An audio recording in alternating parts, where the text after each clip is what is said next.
Karena memang Nabi SAW mengatakan semua orang-orang yang berbuat dosa itu masih bisa diampuni kecuali mudhahir. Mudhahir ini orang yang terang-terangan berbuat dosa.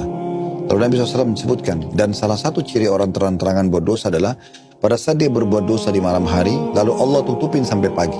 Contoh dia berzina nih, gak ada yang tahu nih. Allah tutupin, tidak ada yang tahu. Besok dia sendiri yang mempermalukan dirinya.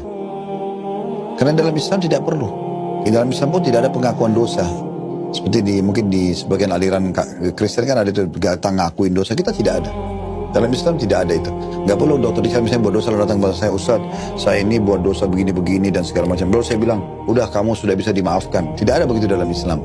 Udah antara dokter sama Allah Subhanahu Wa Taala. Pernah ada orang begini dok, dia datang, dia habis berzina di zaman Nabi Muhammad SAW ya. Dia mengatakan, ya Rasulullah, hukum saya sudah berzina. Nabi tidak langsung bilang, oke, tegakkan hukum pada dia, enggak. Nabi masih alihkan wajahnya lalu mengatakan, mungkin kau hanya menyentuhnya.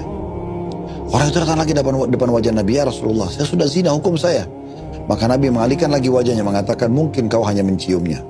Nabi terus alihkan dia, maksudnya, pergilah, ngapain kau ke saya? Tobatlah dengan Allah, tutupin aibmu itu. Jangan kau buka depan umum, untuk apa? Orang itu tak kena penasaran, terus dia ulangi sampai dia mengatakan, ya Rasulullah, dia berikan kesaksian buat dirinya sendiri. Ya Rasulullah, saya sudah letakkan kemaluan saya di kemaluan dia, hukum saya. Udah dia tegakkan kesaksian atas diri sendiri, baru Nabi hukum. Tapi tadinya Nabi terus mengalihkan dia, gak usah, ngapain kamu datang ke sini? Taubatlah.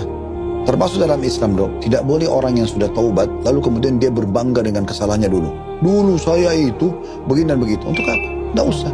Sekarang kita mulai garis start kita. Yang lalu biarkan orang tidak tahu. Udah, antara kita dengan Allah Subhanahu Wa Taala. Kalau misalnya gini Pak Ustadz, kalau tadi aja kita buka dosa kita sendiri, kalau misalnya orang ngebuka dosa orang lain Pak Ustadz,